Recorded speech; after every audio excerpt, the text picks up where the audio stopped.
Hello everyone, this is the human mechanism. When I was very small, growing up in the very late 90s and the very early 2000s, when my limited vocabulary hindered my power to describe things, I told my parents that I wanted a toy submarine.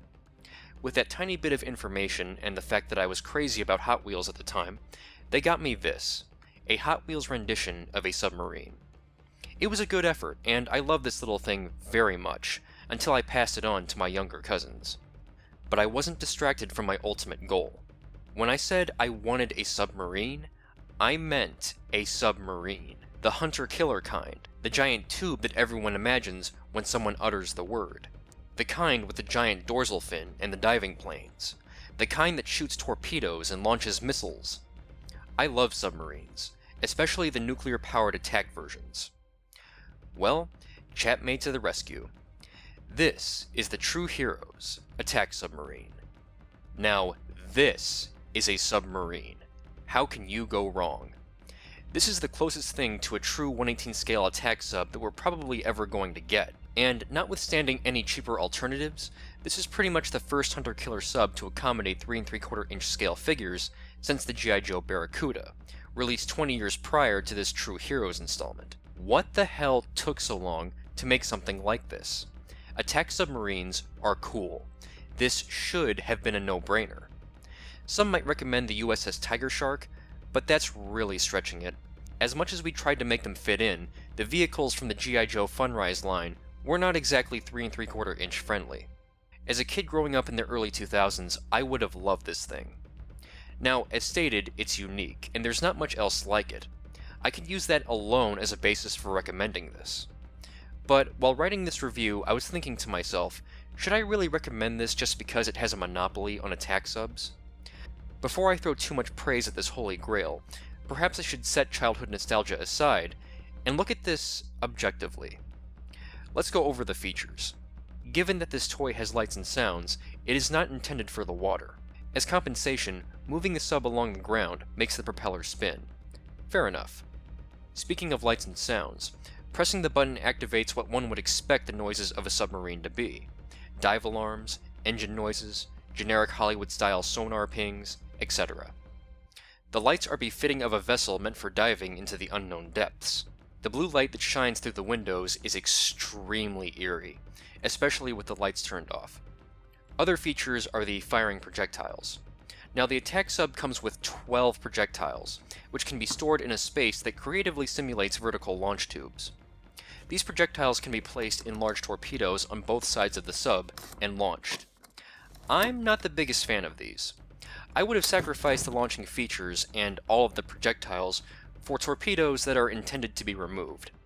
As they are now, the torpedoes, both big and small, can be removed, but they're clearly meant to be permanently attached. That is a massive missed opportunity. On a positive note, the periscope on the fin can be extended and retracted. Small details like that are always a plus.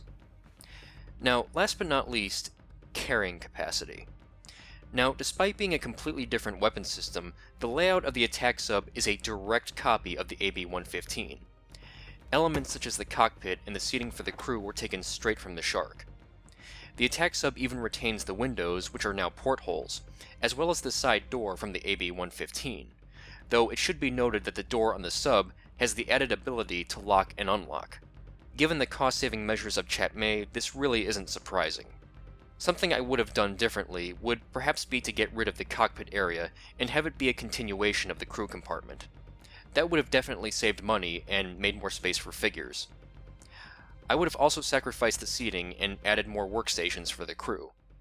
They were on the right track by adding a seat at the computer station, but I think they compromised a bit on the interior. Perhaps I would forget these gripes had they added some purposeful detailing in the cockpit, but as it stands now, it's just a place to seat figures. Customizers, you have your work cut out for you. Nevertheless, I'll subject the True Heroes attack sub to the same tests I gave the AB-115. Can it hold a vamp with the seats removed? Let's use a vintage vamp this time.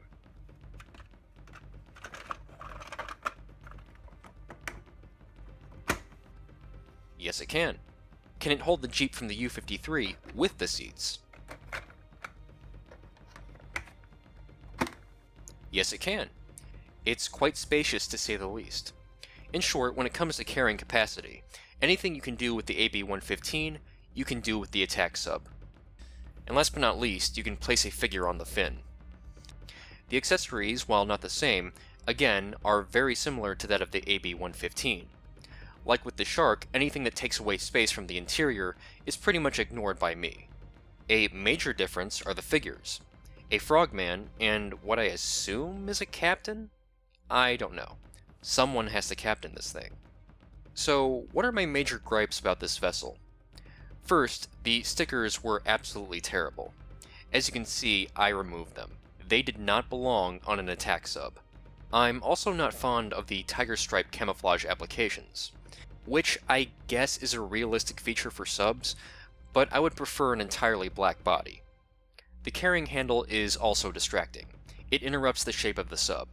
I mean, if Chap Mei really needs to put a carrying handle on their bigger vehicles, given that the sub is a lot lighter than the Shark, I think they could have gotten away with their previous, less distracting carrying handle design with the attack sub.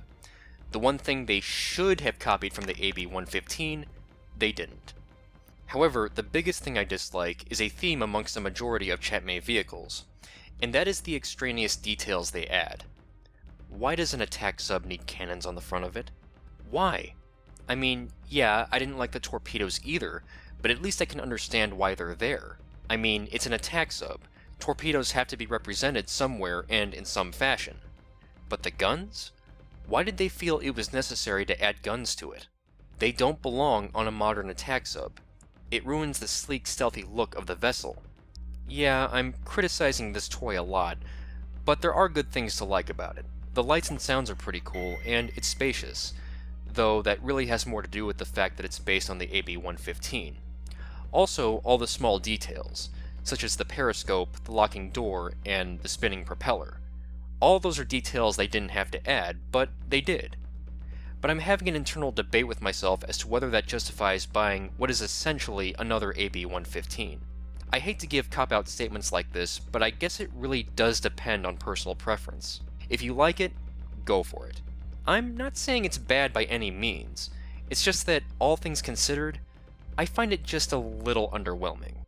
However, even though I said I would not appeal to the fact that it holds a monopoly on attack subs, I will say this.